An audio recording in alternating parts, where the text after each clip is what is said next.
Hello and welcome back to Parley, my on-the-spot responses to the prompts you folks submit. This one's from EyePatchNotes, hope you'll enjoy listening. It's about the Crystallization of Win, Roguelike Phantasm. This is a game where you can save your roguelike run as save data, it's called, for the rest of the game's build system. You've wrote a summary, so let's just start with that. EyePatchNotes says, roguelikes, or indeed games broadly, have a problem where victory screens, when you win, are good for sentimentality or bragging rights at best. What if there was a game that actually used victory screens as a core build system? That is what this game, Chaos Zero Nightmare, does. Cool. Absolutely. This is a game that I got excited to try after you explained this mechanic to me. So in this parlay, we're going to explain it. This is a really interesting potential avenue for quite a lot of evolution of build systems as a concept in games. There's also a lot of discussion in here about the relationship between roguelikes and build systems and how builds get sort of auto-generated through roguelikes, and the relationship between that random auto-generating of builds and deliberate build making. That's a huge part of this game, and I think that the industry as a whole probably is not thinking of it this way or talking about it like this. So this is something you will notice in many games going forward, but the industry probably won't actually figure it out for a little while yet. I have seen a few other games that have mechanics like this, but none that embrace it quite to this extent, but I'm sure there will be more. So let's explain how it works. But basically, when you do the roguelike part of the game, there are also some persistent parts of the game, and you get to keep your roguelike results and use them as part of the build system in the rest of the game. It's cool. And the rest of the game's build system affects the roguelike part too. EyePatchNotes begins. Lightly randomized, arcade-like experiences, colloquially roguelikes, have had a long-perceived trophy problem, I like that, in EyePatchNotes I. While meta progression, like making your account more powerful overall, making future runs easier, is quite common in roguelikes, the victory screen is just that, one fleeting screenshotable moment before the next run. A few games in the Parley author's storied history sought to capture the winning run in some permanently reusable way. None more so than today's subject, the deck and party building Chaos Zero Nightmare and its save data system. Now, all over this parlay, EyePatchNotes, you seem to have written Chaos Arrow Nightmare. Chaos Zero Nightmare, no Z, Chaos Arrow Nightmare. And I would describe the game's art style as an erotic nightmare. So you can check that out if you want to. It's not my fault, don't shoot the messenger. Continuing forward, hereafter, Chaos Arrow Nightmare. Save data in Arrow Nightmare refers to the equipment and cards any given character has at the end of a roguelike run. Choking at the final boss, like dying, still produces save data, which is a nice touch given how rare consolation prizes seem to be in other deck builders. Put a pin in it. From there, the save data serves as the foundation for other game modes. Grinding promotion materials or memory fragments, which are separate from equipment, are earned by fighting with pre-existing save data, for example. Right, so this means that the product of doing your roguelike run is part of your character's total build, but not the whole thing. I think a very high-level overview of the game's mechanics would be helpful here.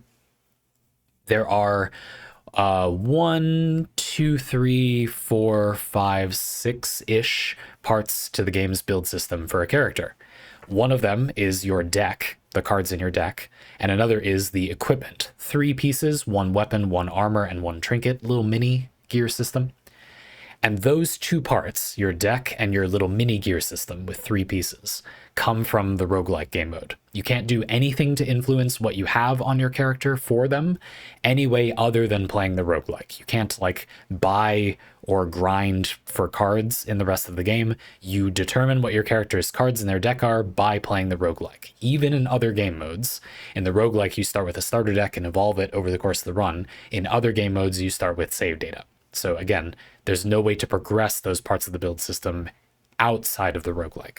The other parts of the build system, not your deck and your little mini equipment, but your partner, which is like another character that your character equips, which is weird, but anyway, there's another gear system with 6 pieces of, I guess, jewelry, anyway, that is from outside the run and is separate and has unrelated effects. And then there's like a talent tree, and I'm hand waving one other part, but we don't have time. So there's also those, and obviously you can level up your character. And those parts come from outside the save data. You don't do anything with them when you're in a roguelike. They're purely upgraded outside of the game's roguelike game modes. Now, this means, for example, that your character's level is influenced only by playing outside of the roguelike. And if you go into a roguelike and your character has been leveled up, they keep the level they have. This means the roguelike has a lot of difficulties. If you were a new player, the roguelike you start doing, the enemies are like level 20 because your characters are like level 1. And it's beatable, but it maybe is hard. If I go into that roguelike, it will be comically easy for a reason that has nothing to do with the roguelike part, simply because my characters are level 60 and the enemies are still level 20 at that difficulty. So this is a game where you will climb the ladder of different difficulties of roguelike for reasons well beyond like increasing the difficulty. That's just part of the game's progression in a way it isn't arguably in some other games. Most people probably do use the difficulty options in games like Hades some amount, I figure. But there are people who don't, and it's not absolutely required to have like the core of the, I don't know, like story, for example, and most of the mechanics happen without you using that. I think it's common that people use it, but it is still a difficulty option feature, is what I mean. Whereas in this game, it's much more of a core part of the experience, what difficulty you choose, and even tactically choosing a slightly lower or higher difficulty for reasons other than that is what you would find challenging is a rather big part of the game, which we'll get into later. That's a distinctive thing. And that's interesting because you can progress your power outside of the roguelike runs. So you see the game Symbiosis. I hope you get like a third, better part of a third, and your deck is very influential. So, you know, from the roguelike, and then that hooks up with the rest of the build system from outside of it. Likewise, you do not progress those types of your build system in the roguelike. You don't level up during the roguelike. You don't use those 6 pieces of jewelry. You don't manipulate those in the roguelike. They apply, you get the bonuses from them, but you don't do anything with them. This is already a really good thing, though I'll have a whole section of stuff I really like about this system, because it means the roguelike is very streamlined. You don't do a bunch of fiddly upgrades because you do those one time on a separate screen while you're not in the roguelike, and then they just kind of work. They just sort of apply, which is a great feeling. You can go in with something very prepared, but still get that roguelike experience too. Anyway, going forward to talk more about save data stuff. But yeah, it's unbelievable that we have to, as a footnote, nothing more than a footnote, say the game gives you a consolation prize if you lose. I can't believe that's only a footnote, but this is a big parlay. Yeah, as early as 1/4 of the way through your run. You probably won't have a very good deck yet, but you do get to generate save data if you die just over 1/4 of the way through a run. So when we say, oh, if you choke at the final boss and die, yeah, you still keep your save data. If it was like going really well, but you just barely don't win, you still keep what you had. But that's true way earlier in the run too, if you somehow got something you wanted that early. So good stuff. That's great. Cool. But the power of the save data system, EyePatchNotes continues, comes from personalizing run results to target certain pieces of content. And there's a demonstration. I'll link the video in the description from EyePatchNotes that you made for me that I watched and thought was quite helpful when I first considered playing this game. So if people want to watch it, they can. That's in the description. And I'll just ask you, EyePatchNotes, if you want me to take it out, I'll just delete this part of the video. It's fine. But anyway, we'll explain it, of course. You don't have to watch that, but it was helpful for me. Era Nightmare characters have 8 named cards that are expected to show up during a run. So these are 3 basics, a unique, and 4 cards that can receive epiphanies. The character starts the run with a starter deck, which is like the worst half of their 8 cards, their basics, and then their sort of core enabler card. And then they get 3 more of those core enabler cards and their like special rare card over the course of the run. And also epiphanies for them. This is where deck building elements bloom and save data matters. For you see, each of those 4 cards, the core cards for the character, have no fewer than 5 derivations, often with very different purposes. For example, there's this character who has a card that initially discards the highest cost card in hand and gives the character who owned the card a little attack. However, one derivation, one epiphany they're called, of that card instead activates, plays without paying for it, the lowest cost card, whatever it costs that is. It doesn't have to not cost much. You can game those effects. But you see they have a similar theme. The effect of the card is you play one of your extreme cost cards and you get some effect. It gets it out of the way if that was clogging you up. And it's just, is it the highest cost card? Is it the lowest cost card? What extra effect do you get? Changes with the epiphanies. That's what epiphanies are like. So each of the 4 core cards has 5 of these different versions, quite a few different options. Where the base version can discard an expensive negative status, this second derivation that plays the lowest cost card could turbocharge the party using their own effects, for example. And party means party. We can triple the 666 plus deck permutations of a single character, as the player must field characters in squads of exactly 3. And a further kicker is that save data, when they're played outside the roguelike, need not come from the same era. While each character's loadout is stamped with the date of the run, you remember when you got it, they save independently. Savvy players will mix and match data as appropriate to the content, filling a niche here, or maybe going for an all-around upgrade over there. Indeed, again, if this wasn't clear, you run the roguelike with a party of 3, but those save datas are not like attached together. You can then take off this character and use them for this one team with unrelated characters with save data from some other time. And there are many different roguelikes you can run that have different equipment and cards available in them too. They're like booster packs that you have to fight through, sort of, is the way I think of them. And so different characters might want different booster packs. They make their save data by having played a different roguelike than this other character, but then you want to hook those builds up. Yep, absolutely. You can totally do that. That's frequently good to do. There are specific equipments and cards that you might want to synergize together across different booster pack themes, just like playing a trading card game. You just get those cards by playing a roguelike run in that booster pack. I don't know how else to say this, to get that stuff. There's different enemies and events and stuff in each one.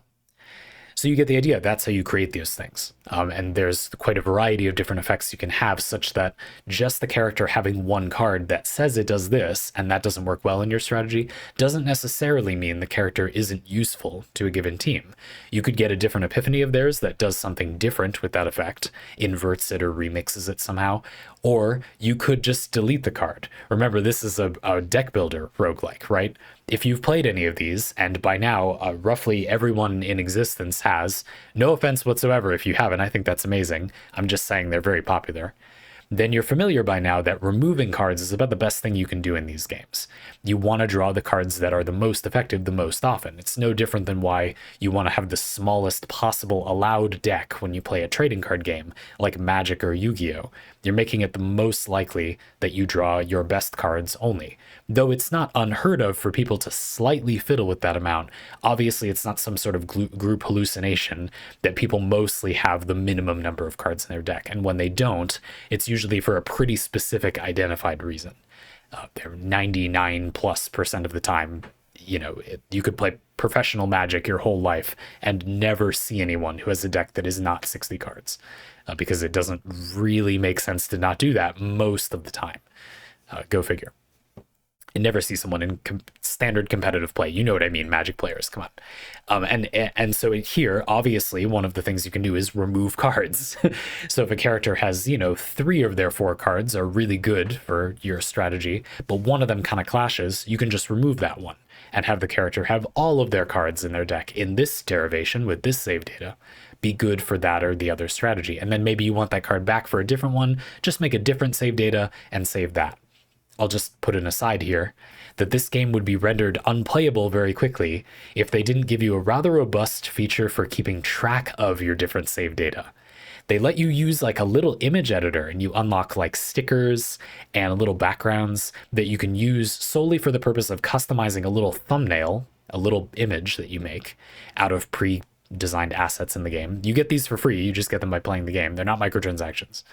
That you use to customize the look of your save data. You just put a little stamp on it, if you will, that hopefully makes your brain go, oh, it's that one with that symbol. That means this is the one that's like a rushdown deck that's designed to kill dailies really quick. Oh, and that one has that weird symbol because it was from that event with that one weird kind of card, and this is for my combo deck that uses that. Got it. Just having that ability and the ability to pre-save 3 stamp stickers and then favorite things 1, 2, or 3 favorite. I wish they would give you even more options. Makes it much more easy to save like catalogs or loadouts of save data, which is something that is very frequently beneficial. Obviously, this system would be ridiculous if most characters were only good when they had one specific set of epiphanies. Not at all. Most characters, there's many derivations you would fairly obviously want. Put it this way. If I could snap my fingers and get any decks I wanted for any characters, most characters I would be snapping my fingers to get 3+ different strategies. And there would be very few where it would be 2 or 1. And even then, they probably do have other viable uses. I just don't know what they are or care about them. Most characters I have or would wish to have 2 or 3 different variants that I would like actively use. I'm sure they're good at more things as well. So just suffice to say, that is a thing you would want to do in the game. The game is designed that way, and they did do a good job having a feature that helps you like logistically manage all that stuff. So you're not looking through 15 featureless sets of data, looking at decks that are almost the same, but they have one different equipment or whatever, going, is it this one that I wanted to use as part of? No, that sucks. Don't do that. And instead, they fixed it. You just put a stamp on it, basically. Cool. Seems like a weird little feature, but subtly I feel like the game would be impossible to actually play if they didn't include that. So yeah, they help you manage that. Very nice. More annotation tools for build systems. Hoorah. Love it. Okay. Different ways to get gear and power in the game. You get a unique set of the character's core cards as save data that you then save as the other piece of the game's build system. What is good or bad about doing it this way? I'll just finish reading the Parley prompt, and then we'll go talk about that. I'll show you some examples EyePatchNotes provided too. Many more things can be said about epiphanies as relates to save data. In addition to 5 canonical epiphanies that a card can receive, you can just click characters and see, like, here's their base card, here's the 5 core epiphanies unique to that character for it. There are smaller effects that add a token buff or debuff, miniphanies, if you will. I love that. Mini epiphanies, and divine epiphanies, diviphanies, if you will, as well. Stronger, hyper rare epiphanies. This bloats per card variations to more than the 5 stipulated, and makes perfect, finalized save data a pipe dream. One could say that is what a gameplay treadmill loop, a gameplay loop is. We're also not going to talk about the save data limits here. Not yet. Someday, though. We're also not going to talk about save data limits here. Not yet. Someday, though. Okay, that's interesting. Are we not going to talk about them? Whatever. You know, you paid $9. You generously support me on Patreon for quite a bit more than that.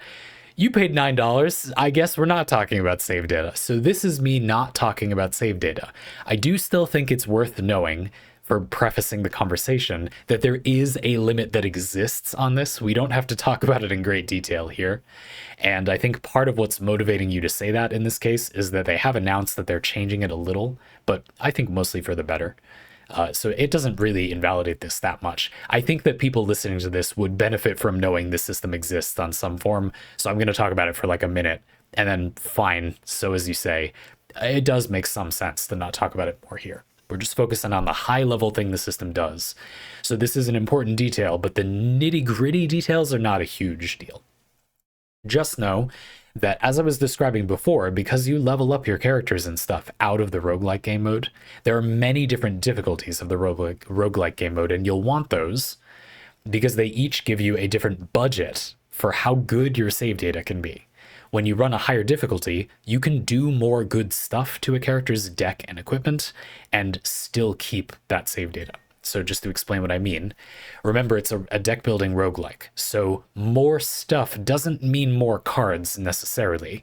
Removing cards from your deck is good in a roguelike. So if you were to give a deck an abstract score that represented how good it was, the number of cards in the deck would not be a good way to get that score, right? Just like in many deck builders, like it doesn't make the deck better that it has more cards. It makes the deck better if it has better cards, which usually means if you removed cards, that increases your save data cost. You can't remove more than so many cards without going over the limit. You also can't like copy or have a rare epiphany of more than a few cards without going over the limit. Just suffice it to say that this system exists as a way to limit you getting something completely insane. You can't just get a deck that removes every single card a character has, and you have 5 copies of a card that's amazing in this strategy and nothing else. You can't do that. You can get kind of close to doing that, but it's hard, and you need to play at very high difficulty, which obviously means you also have to play with a contrived deck, like at a very high difficulty. You see what I mean? You also need to make that deck and get far enough in a run to like save it and get all the cards you want, you know, without dying before the deck is complete or whatever. So that's also a balancing factor that exists as part of the game. And now, as you said, we're not talking about it. That's I just think it's important to have done that. Okay, so back to what we were doing, which is pros and cons of this system. Okay. I mean, I think there are some pretty obvious pros, right? On a certain level. I feel like I'm going to do obvious good things, bad things, and then some maybe less obvious good things. That's my weird plan. Pros. I think fairly obviously, variety. You get the benefit of playing a roguelike, but you get to like celebrate and save your cool run at the end. Especially starting on the basic industry assumption that roguelikes are primarily a thing that generates a build for a player without them coming up with one, and then they could enjoy that, but now they can enjoy it as a sort of permanent piece of like almost loot, basically, from playing the roguelike and play it in the rest of the game. This is something you can imagine a lot of people coming from roguelikes in the gaming community in general might really enjoy. You get to keep the roguelike loop can be influenced even more extremely by leveling up outside of it. So if you can't really get stuck very easily, because you can play something that isn't the roguelike to make it easier significantly. Good stuff. I will also just say that the roguelike is very compact in terms of like farming. You can get most of your resource getting in the game out of playing the roguelike. Suffice it to say, when I play this game for a whole week, what I've done in that week is like maybe 10 minutes total, and that's pushing it, probably not even that much over the course of the whole week. Maybe 10 minutes total of like doing dailies or farming missions or whatever, and then a couple of roguelike runs, like a run or two, which would maybe take an hour or two at some time in the week, and only if I really want to. You can blitz through it if you really wanted to. That's just very little time, and similar to other compliments I've given, for example, Limbus Company, you get to spend almost all of your time playing the game doing the meaty part of the game. Whether you like that part or not might still be up for debate for some people, but you get to spend basically all of your time playing the game, doing what is the big value add of the game. Playing the part of the game that you probably want to play a lot of. They did definitely structure that very intelligently here. And the roguelike is deep and has far-reaching gameplay consequences. Like, that's cool. Like, you would probably want to play it a lot of times and get a variety of new decks and stuff. It creates a feeling where you kind of get a new game piece just by playing the roguelike, because you get potentially new save data. So, yeah, that's maybe an obvious positive thing, but I think really positive. And that the game is structured so that this is a game the game kind of wants you to play daily a little bit. So does the game focus the rewards for playing the game daily or weekly on playing that part of the game, the roguelike? And the answer is yes, very decisively. You can mostly play the roguelike, and that would be a very optimal way, if you like, to play the game and spend your resources. I think that's very important. Cool. So that's one thing. I think that this is getting to be a mix of positive and negative now, but you'll see where I'm going. There's this element where, because the game encourages you to bring a team to win the roguelike or get fairly far, you're not going to get all the cards and epiphanies on those cards for a character if you don't go pretty far in the roguelike. So you don't need to win, but if you want a full deck at its full potential, you do need to get most of the way there. You get to save part of what you got if you die early, but if you want to have something good, not win, but then save something good, you do need to get most of the way just to have time to get all of the characters' cards. in the run. So that means that you're interested kind of in two things at once when you play the roguelike. You have this goal, which is to win the run, like to do good at winning the run. And then you have this other goal that you wouldn't normally have, which is how does the thing I'm choosing now that affects this run affect the rest of my account as a game piece that I might use for other stuff? I think that on a basic level, we're going to talk a lot about this point. It's really good because it means that you get sort of two motivations. If the run is going easy, make a greedy save data that you're shooting to save at the end of the run. If the run is going badly, try to win, possibly at the expense of some save data. It's an interesting tension, in theory, to put on the player. And at the best of times, if the game encourages you to play this way, you have a character who you intentionally want to focus your save data efforts on. When you get the chance to copy cards, you try to copy theirs. When you remove cards, you try to slim their deck down first, emphasizing having them have good save data at the end. And you have other characters that you maybe don't care about that as much on, and you use those characters to do better in the run, sometimes at the cost of how good their save data will be, because you save them individually. So basically what I'm saying is the good thing here is that there are separate characters in the run, and therefore save data is not just how well did your run go, we save the whole thing. We save 1/3 of the run, but then also the other 2/3, we just save those separately. That's much better than just saving the whole run. You see what I mean?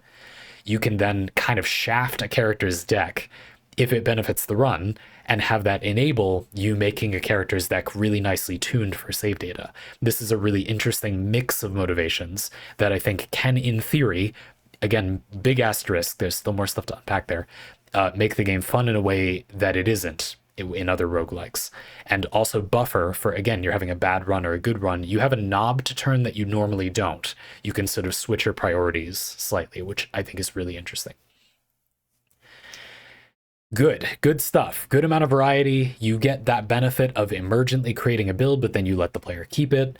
Potentially, there's a lot of variety built into the game. You have the ability to progress your account in ways that aren't the roguelike, but then also are. The game focuses around the meaty parts of its content instead of like faffing you about with random crap that isn't the thing you wanted to play here for, hopefully. That's all really good. Some bad stuff.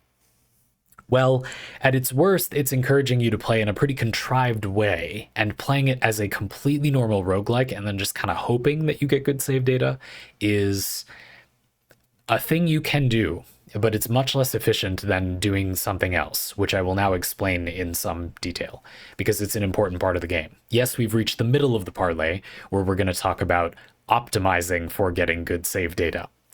I want to show you a card first. So this is an example card that EyePatchNotes included from Veronica. I'm going to show you a normal Epiphany version of it first. You also won't have seen cards of the game before, but I want you to get to see these. So this is a Repose variant, her Repose within Epiphany. You see under the 0, it's like an interesting font, kind of square looking 0, sort of squat little font. Under the 0, which is the card's cost, it costs nothing. It has a little 4-pointed like a golden flare, divine thing, god ray. That thing means this has had an epiphany applied to it. So this is the card, and it already got its epiphany for the run. This is one of Veronica's 5 basic epiphanies for this card that does something very simple. It normally costs 1, and it now costs 0, and it normally gives you shield, and now it doesn't, but it still draws you 2 cards from other characters. This is Pot of Greed on steroids. If you've played any card game, drawing 2 cards for absolutely no cost is absolutely insane. And from other combatants, that means you don't draw Veronica cards. It will avoid drawing Veronica cards. More or less, this means you have some amount of control when combining the 3 characters on your team with what cards this will get you. It's almost like a slight tutor as well. You will be getting cards that are relevant to your strategy if you've picked those other 2 characters carefully. In short, it's a ridiculously strong enabling card. You can just get 2 cards from your relevant characters' strategies for absolutely no cost at all, massively thinning the deck and increasing the size of your hand for quite literally no cost. You can also, of course, again, you can get duplicates of cards in this game. So your Veronica deck could be a few upgrades and then 3 of these, and like her deck is 6 cards, and 3 of them draw you, the rest of your entire other characters' decks. It's good. It's a very good card. So you can imagine where this is going. Some characters are way better at enabling other characters than other characters are, and that matters for a reason it normally doesn't in this game. Enabler characters make better carries for chaos for the roguelike mode, because they let you power up the character that you're focusing on that good save data for and bias for their cards. In other words, supportive characters, already really good, are like even more crazy in this game because they often let you enable the character you're already focusing your save data on. If you just shaft them and then get your, character that you want to focus on really jacked up, they play into that strategy a little too well, potentially. Here's the problem. Yes, this card exists, but also Veronica has some cards that have the unique tag. These cannot be duplicated. So when you go to duplicate a card, you get offered a duplication chance when you beat the mini boss and the boss, and you can also get more as random events if you're lucky, but you get 2, mini boss and the boss. Let's say that when you get to the mini boss, each of your 3 characters has 3 of their 4 cards, so 3 cards that could be duplicated by the duplication thing when you beat the mini boss. And then you beat it, and you're offered that option. Well, it's 3 of your 9 cards are chosen, and you could duplicate 1 of them. Not amazing odds, right? If you want to duplicate 1 specific card from your 1 character's deck, and you want that 1 character to have good save data, and you're planning to abandon the other 2, focus on winning the run with those, to enable that 1 character, then your odds of getting the card you want offered to double are not amazing. Maybe 1 in 3 a lot of the time. However, unique cards with the unique tag, don't get offered for duplication. They can't be duplicated. So Veronica has 2 of those, and 1 more with an epiphany, but let's just say 2 on average. So that's down to 7 cards, and you get shown 3 of the 7. That's sounding a lot better. And there is a free-to-play available healer that has a card that is unique, and also a card people often remove, her Waterfall, if people play this game. So that's -2 again. Now it's 3 out of 5 cards. You're almost guaranteed to get the thing you want to duplicate, rather than having a 1 in 3 chance. Playing Veronica and that other free healing support character that also has the unique card increases your chance of getting the card you want to duplicate offered for duplication tremendously. And these characters are very good at enabling a certain set character. You see, there is a problem in here, don't you think? Where the game does a little heavily encourage building into that type of strategy, because saving your save data separately rewards you if you abandon some character's save data and if you prioritize another character's save data. And there are supports that are very good if you do that to them, basically. This is bad in context, is my opinion, because it means that if the player really thinks about it, you're pretty much always worse off on whatever goal you had in mind, unless you do that when you play. And I don't think there are enough characters that are good enough at that it counterbalances, basically. Now, don't get me wrong, in the game as a whole, this isn't that big of a balance problem in the traditional sense. I'm not trying to say that Veronica and that 1 healer are the 2 best additional characters to enable every single, damage carry or whatever. No, that's not true. The problem is that they are often the best to carry them in chaos where their build is born. So you have this situation where I might want to run this character X with characters Y and Z that enable their effects really well. And with very specific save data, they would make a very powerful team together.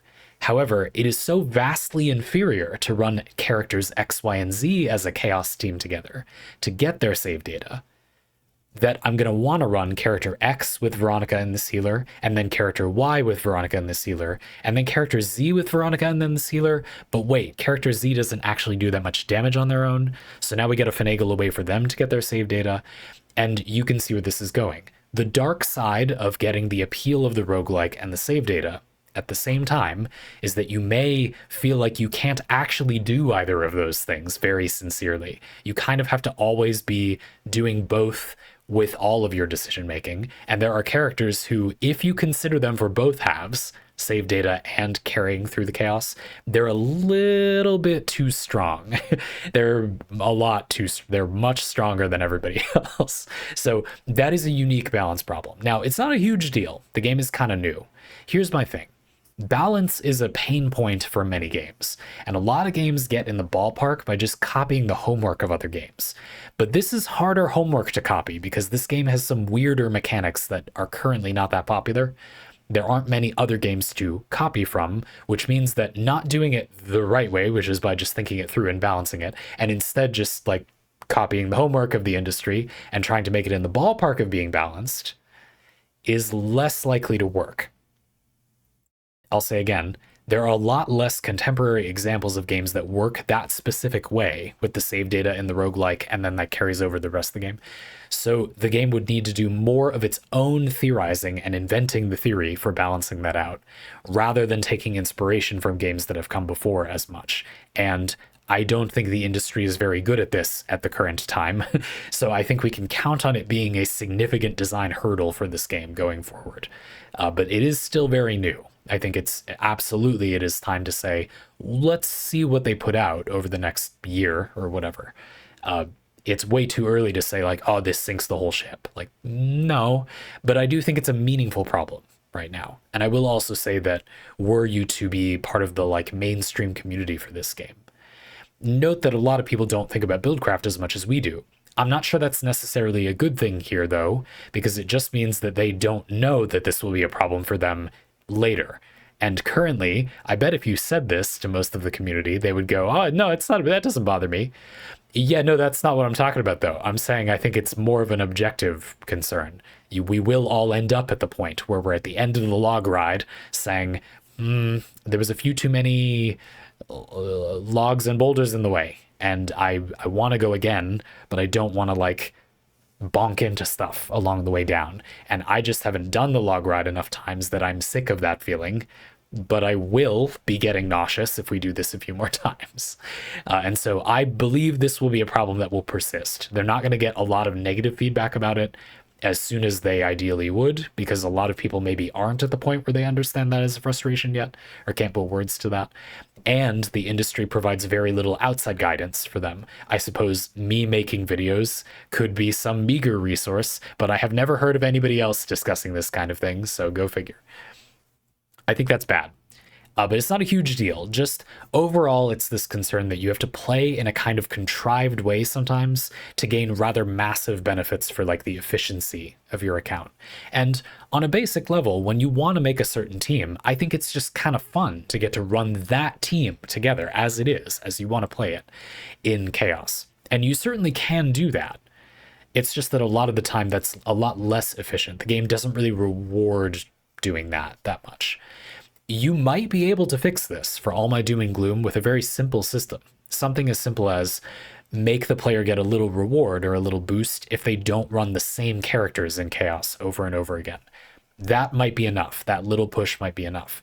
Again, rather than saying, oh, players just don't see it the way that it's fun, or the game doesn't just tell you how to play it. Nah, it's not really exactly either of those things.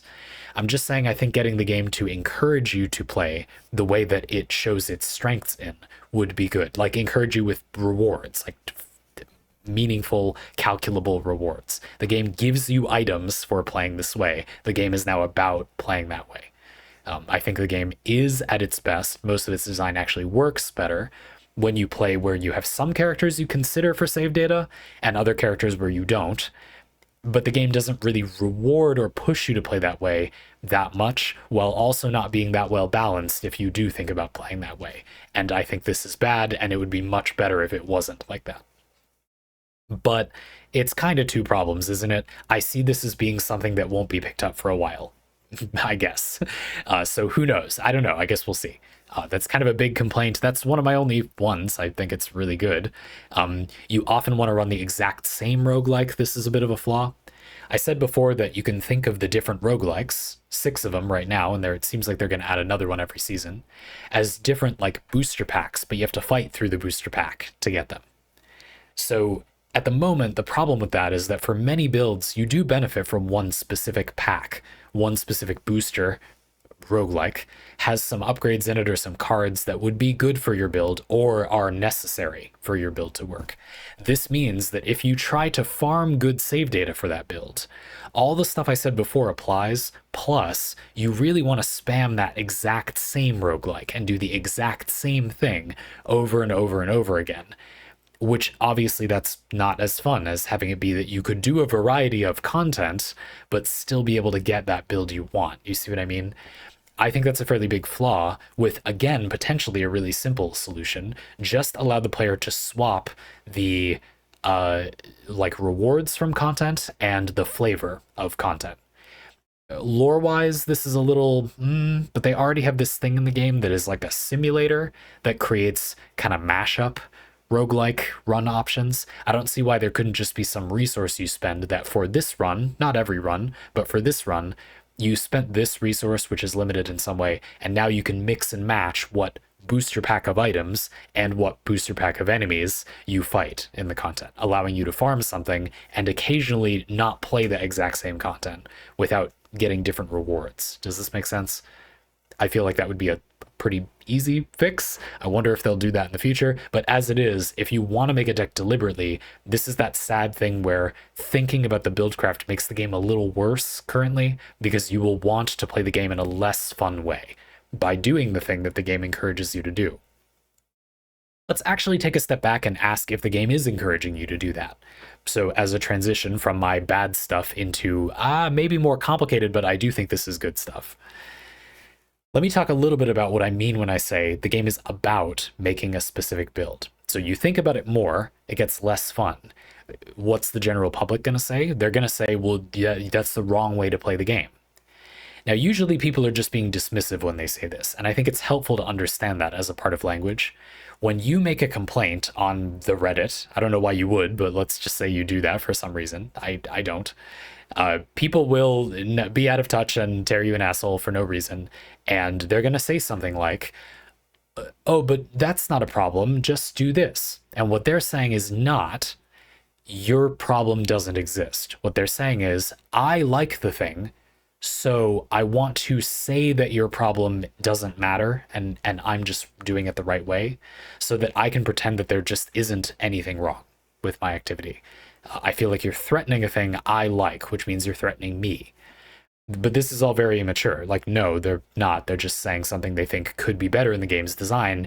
And talking about that, that's like the shared experience that humans have that makes the world a better place. And it's good to critique things. And that's like, it's not a personal attack, nor does your personal reputation points matter. We have bigger fish to fry, like game design. Whatever, this is what would happen though. People say things like this. In this game, I think it is worthwhile then to unpack, well, is the game about getting specific save data? Or is that just an affectation that I have and therefore it causes me a specific problem, but the game doesn't actually encourage you to play that way? That's a reasonable question, not what you would get from people if you asked this in public, but I think there is a reasonable question in there somewhere, which is the game actually about this? How are games about things, basically? Without spending the entire parlay on this, because we're almost out of time, but I do think it's relevant. I think the answer is, well, what effects does the game offer? Characters are built with synergies or themes in their kits. So how do those themes pan out? If you look at a character's possible epiphanies, and think about pairings of their cards. Here's these 4 cards. They each have 5 versions. And I'm going to pick this one and then build around that. How many of the different versions of their other cards are good with that card? You see what I mean? Or how many specific team combinations might you want if you could pick to have any arbitrary list that you wanted? If I could just wave my hand and get any save data for any characters I wanted, would I pick to get a lot of different save data or only a few, provided I had a lot of context and had heard of a lot of builds? And no one knows all builds, but I know a lot of builds. Would you want one or a bunch? Is it beneficial to have very specific save data, or does the game mostly feel like a flood of good stuff and you just might tweak something specifically? This is a little better, but it's not a huge deal. Because there are some good stuffy things in the game, time traveling to change the image, Here is an epiphany version of Veronica's Repose that has the diviphany, the divine epiphanies we talked about before. This version is still 0. It still draws you 2 cards from other combatants, but it also gets you shield, and it also applies mark to every enemy, so she'll shoot them for free the next time you use an attack card. It does damage, significant damage, and it gives you a decent amount of shield, but it still costs 0, and it still draws 2 cards of other combatants. What gives? This is just way better than the other version. This is a divine epiphany. Sometimes you get offered one of these, and instead of a little god flare thing in the corner, you see in the top left corner there's a little heraldry symbol, like a little banner with a picture of the god that this epiphany comes from on it to tell you how this card came into existence. And at the bottom there's even a little thing that says reduce the cost of this card by 1 with a little crown, similar symbol to the little banner at the top left corner, which is there to indicate to you that that's the effect this got additionally. So this is a much rarer version of this card specifically, one which has the replicated tag because EyePatchNotes has at least 2 of these, so that's enviable, that has a much better effect. And so you can imagine you absolutely can just get cards that are just better than other cards. That absolutely is possible.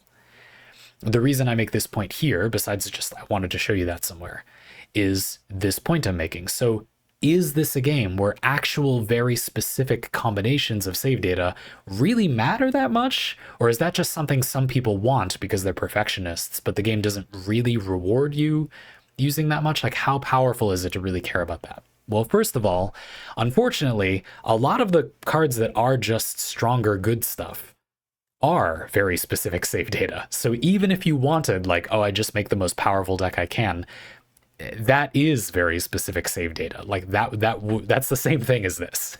You don't have to want a very specific vision for your deck for very specific cards to benefit what you want. So already it sounds like a game where you do want to kind of plan out like pretty much exactly what you want and then go for something pretty specific. But a more objective thing to do, rather than just saying there exist cards that are just much stronger, that are rarer or whatever. And by the way, these cost more save data points. So you remember I said the difficulty limits how much like good stuff in your deck you can have. These do have a cost in that system, but apparently we're not talking about that right now. So anyway, just so you know, there is a limit on these. There, if you had 5 of this instead of 5 of the non-divine epiphany repose, that does cost a lot more. Like there's something that limits that. Anyway, I just want you to know that you have at least 2 of these, which sounds like an amazing deck. But anyway, and so the sort of problem or solution, as you want to see it wrapped up in here, is that there are specific versions of cards that are stronger, but also there are specific versions of cards that are specific. If you take a given strategy for a character, like a bunch of 0 cost support, the kind of deck you'd imagine this card would be in, where you just fly through all her cards, you got the unique cards, and it's going to enable some other character. Well, are there other sets of cards on this character that are different epiphanies that you'd want specifically to work together?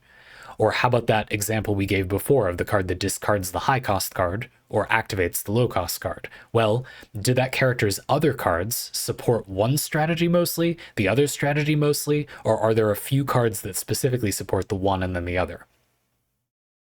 If the available cards for a character are things that support specific strategies mostly and are not generally necessarily what that character wants, versus mostly characters have cards that generally support their strategy and themes and don't specifically plug into only some of their other cards, those are pretty different, don't you think? If the game is full of effects that are designed to be good stuff with everything else a character can get versus rather specific effects, I feel like that somewhat determines whether the game is about, quote unquote, chasing after those specific combinations.